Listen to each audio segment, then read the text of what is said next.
Everybody, and welcome to the Power Lounge, and hello to everybody watching on the live stream. I'm Cindy Levy. I'm co-founder of the Meteor, and we are incredibly excited to welcome you to our second day of programming here in partnership with Emerge. Can we hear some noise for Emerge? I also want you to make some noise for the name of this first panel. It is "This Election is About Abortion." Correct? Correct. We're going to hear all about it, and I'm really, really proud to introduce our panelists. Our first two panelists are two women who you might have seen testify on Monday night at the DNC, Amanda Zurawski from Texas and Kaitlyn Joshua from Louisiana. Kaitlyn's going to be joining our group shortly because she's making her way through the expo security at the moment. They testified on Monday night about the experiences that they had trying to access abortion care after the fall of Roe v. Wade. Their testimony is riveting. They are both committed advocates, and we're so proud to have them here with us today. Also joining us from the great state of Arizona is State Senator Eva Burch. You may know Eva from her testimony this spring. She told her Senate colleagues when they were discussing abortion care about the decision that she was having to make to terminate a much-wanted pregnancy. She is a committed advocate on issues of healthcare and education, and we're so delighted that she can be here. They are joined by the president of Reproductive Freedom for All Mini Timmaraju. For those of you who don't know Minnie, she is a fighter. She is making sure that our rights are as available to us as is humanly possible, and she has a bright and optimistic view of the future that you're going to hear about, and their conversation is moderated by Busy Phillips. Busy is an actor and activist. You know her from Girls 5 Eva. I'm sure you listened to one of her 800 podcasts. She is brilliant, and she is also from Arizona, and we'll talk about her own personal commitment to this issue. Please welcome our panelists.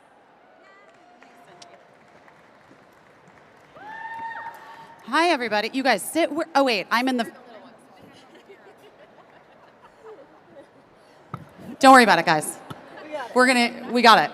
We're nailing it. We're already nailing it. Hi, everybody. I'm Busy Phillips. I am thrilled to be here to have this discussion this morning about the state of reproductive rights and freedom and what's next and what we are all fighting for. I just want to reflect for 1 minute about and tell you a story of a thing that happened to me yesterday here, because this is like hands down the best interaction I've ever had with a politician. I was at one of these luncheons. Guys, this place is crazy. Just FYI. Those of you at home, this is nuts. And Representative Jerry Nadler was there. And his chief of staff said, "Would you like to come say hello?" And I walked over and I said, I would like to thank you because when I testified before Congress in 2019 about my own experience having an abortion in the state of Arizona when I was 15, I was terrified. I was terrified to talk about it. It was new for me to talk about it publicly. And I remember in the opening remarks listening to you and focusing on your face and looking at a person who had committed their entire life to making sure that everyone had bodily autonomy. And he said to me, this man is 77 years old, has committed his life to public service. And he said to me, "I have a story for you." And he asked me to sit down.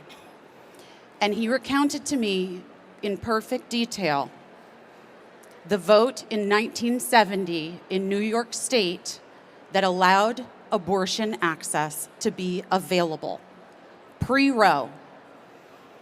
And by the end of his story, oh God, he had tears in his eyes. I was openly weeping. The chicken in front of us was disgusting. That's a joke for people who go to these things. They understand. Thanks. I appreciate it. And what it came down to, that vote in New York, and if you don't know about it, I suggest you Google it. There's a short documentary, it's 20 minutes, about this vote in 1970. It came down to one man changing his vote One man from a largely anti-abortion district who stood up and said, I cannot in good conscience cast this vote. In fact, I know this is the end of my political career, and I must do the right thing. And that man's name was George Michaels, and it did end his political career. And he changed his vote because his children had talked to him.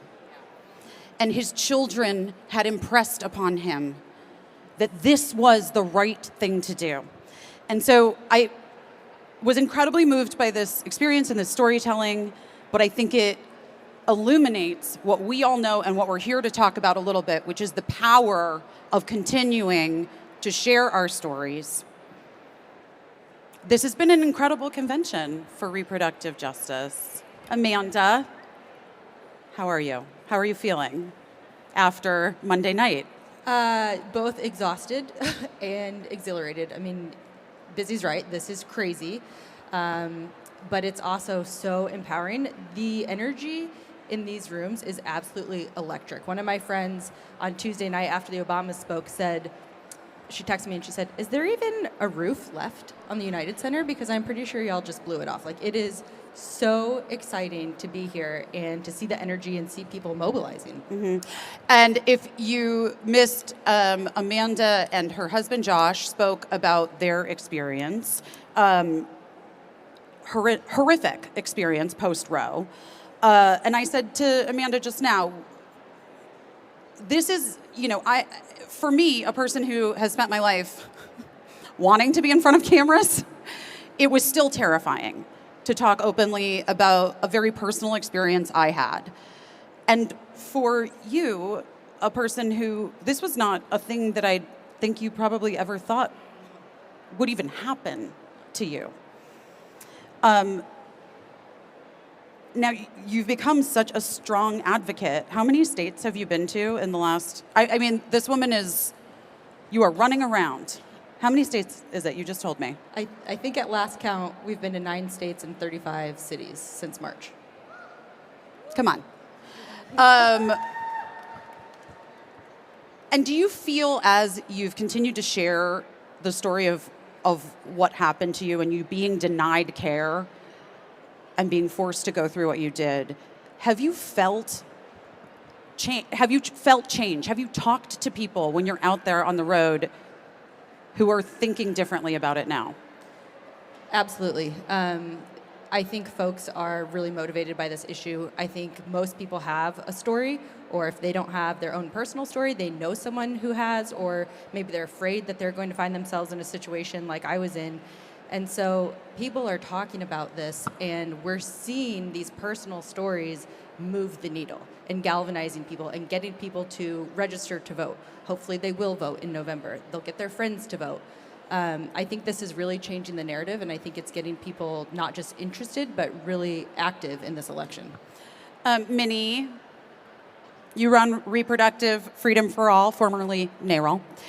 And you said something very powerful this week about where we are in this election in regards to abortion. You said we got here because of Dobbs and the horror and the crisis that we are in, but now we are here. And we have a moral obligation to take advantage of it and to win.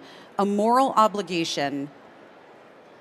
I fully agree. I would love you to speak a little bit more about the moral obligation that we all have now to show up.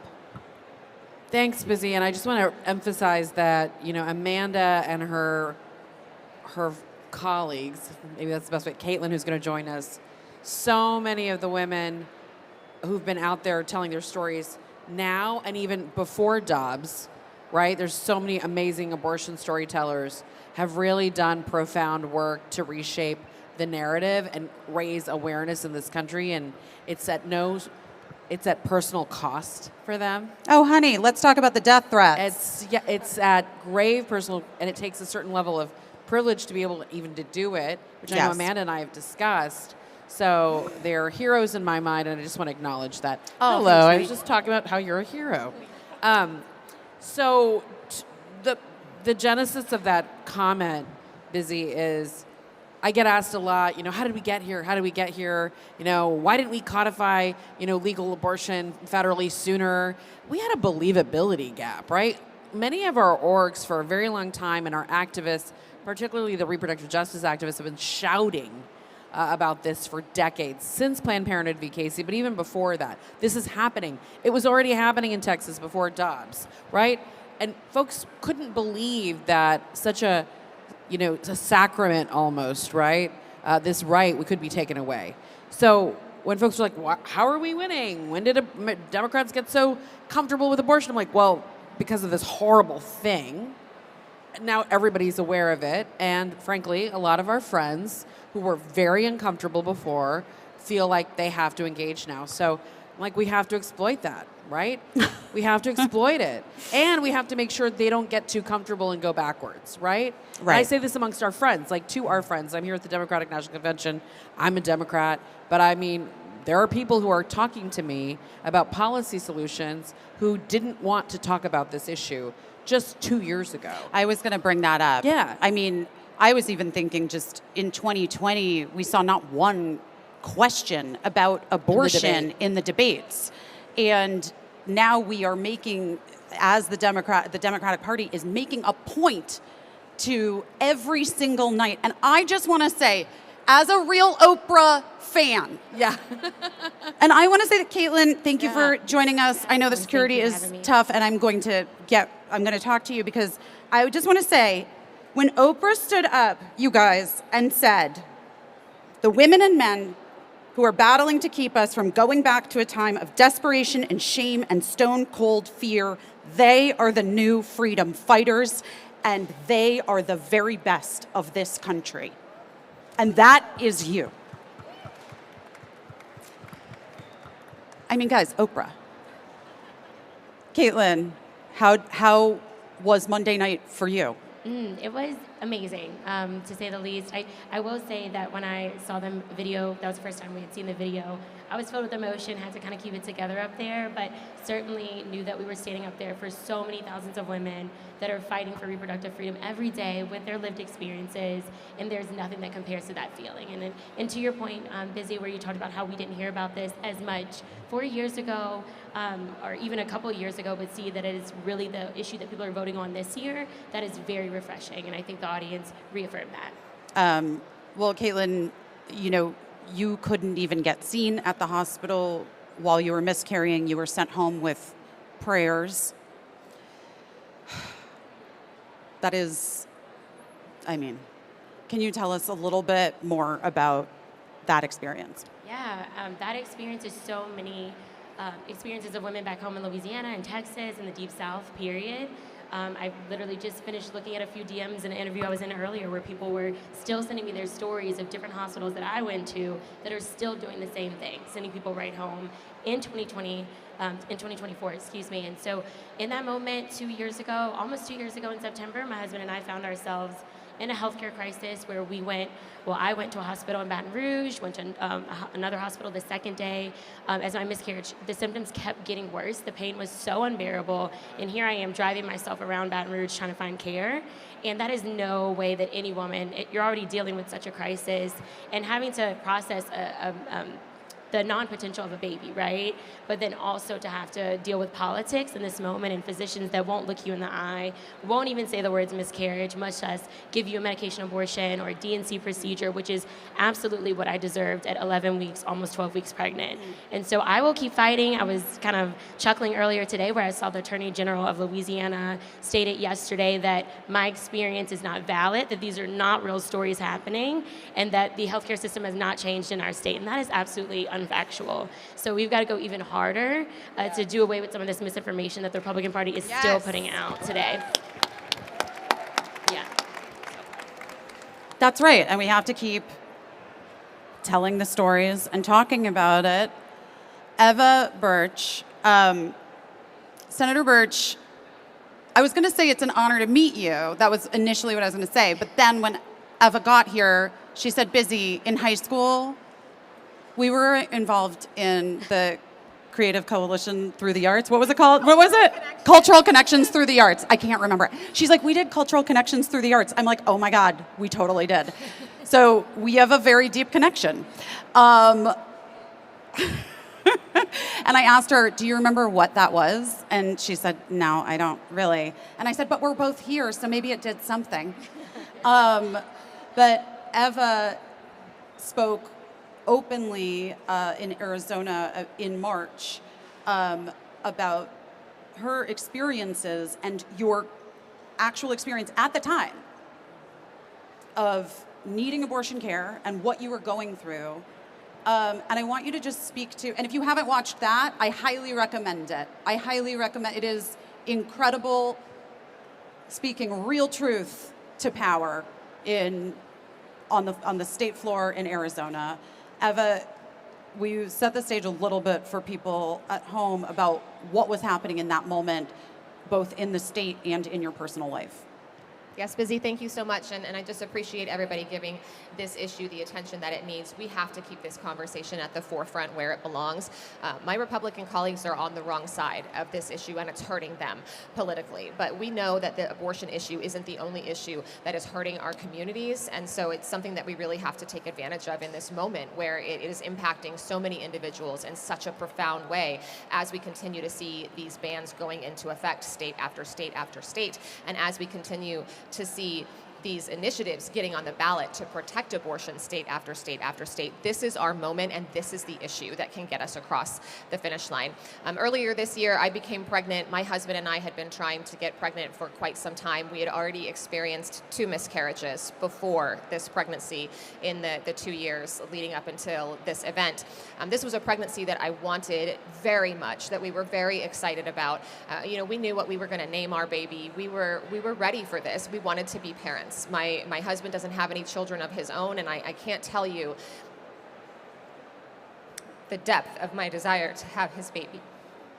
But I did talk about it on the Senate floor because I knew that that moment was going to come and go very quickly, that I was pregnant in that moment and I was waiting for my abortion, and that was the only time where I was really going to have an opportunity to make this story known. I think when we talk about abortion, we very often talk about just whether or not you can get one.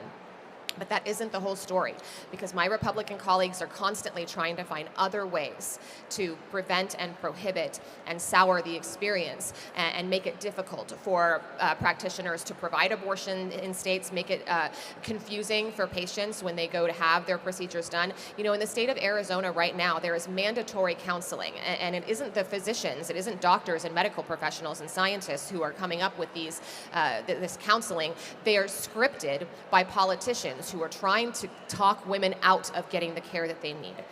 While I was at the abortion clinic, my provider was required to tell me that the father of my child would have to support me financially if I chose to continue my pregnancy, as though I had a choice with this pregnancy that was non-viable, that was going to end in a miscarriage, or that was going to end in something much worse for me. Now, not only is it untrue, but it's also incredibly sexist. If my husband and I split up and we had joint custody, I will tell you right now, I would be paying him child support because I out-earn him. Okay. So, these laws are not only inaccurate, but they're incredibly sexist. But they were also required to tell me that I could choose parenting. They were required to tell me that I could choose adoption. I can't tell you how much I would have loved to have chosen parenting, but this is why politicians need to divorce themselves from the conversation about abortion and about reproductive health care in general. So I just hope that as we continue this conversation moving forward, that we all keep in mind how important our local races are. Our judges and our state legislatures make a lot of these decisions in real time on the ground and need your support desperately. 100%. And abortion is on the ballot in Arizona. Abortion is on the ballot in 8 states, 9. There's still fewer waiting on. Montana, it's on. Yeah, Mini, in the microphone. Oh, sorry, I'm like just talking. Mini. Like I'm not on TV. Like I'm not. I mean, you and I do just talk, it's but fair. yes. Florida, we're still waiting. There's a few others. Okay, but this is the moment to seize. In closing, here's a question I would like to offer up to anyone who would like to answer. We know that we have to get out and vote. We know that we have to help get out the vote.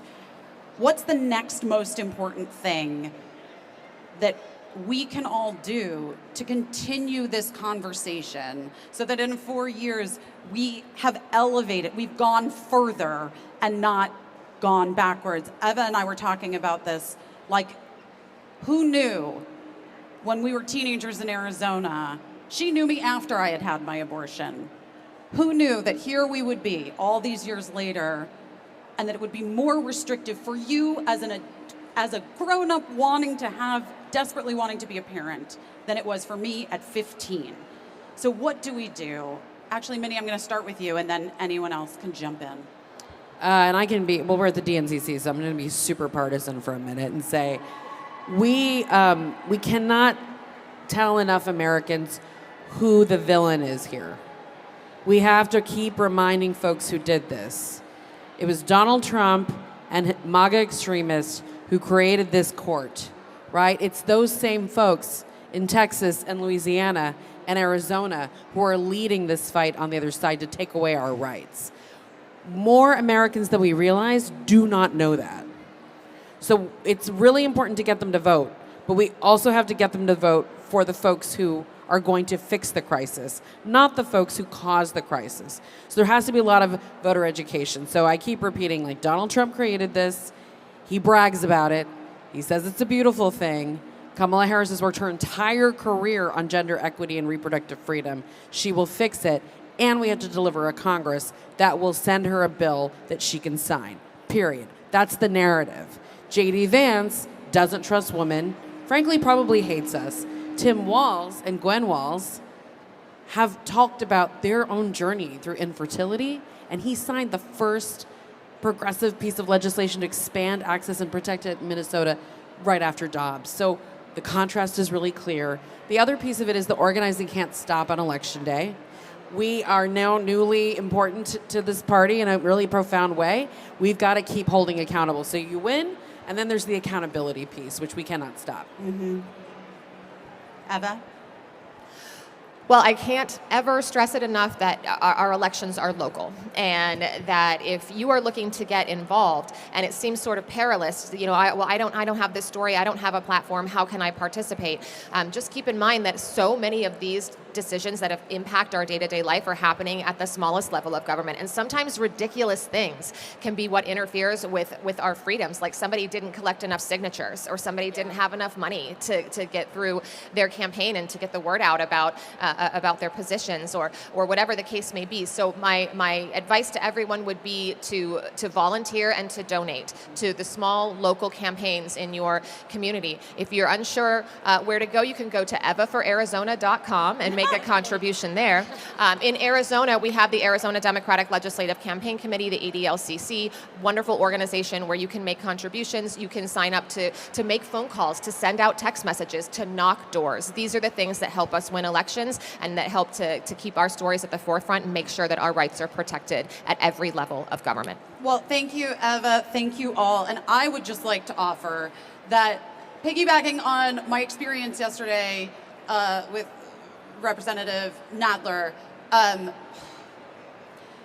sharing our stories is the way that you change people's hearts and minds. And as people who have gone through abortions, we have been shamed for far too long and scared into continuing to hold what is not ours to hold.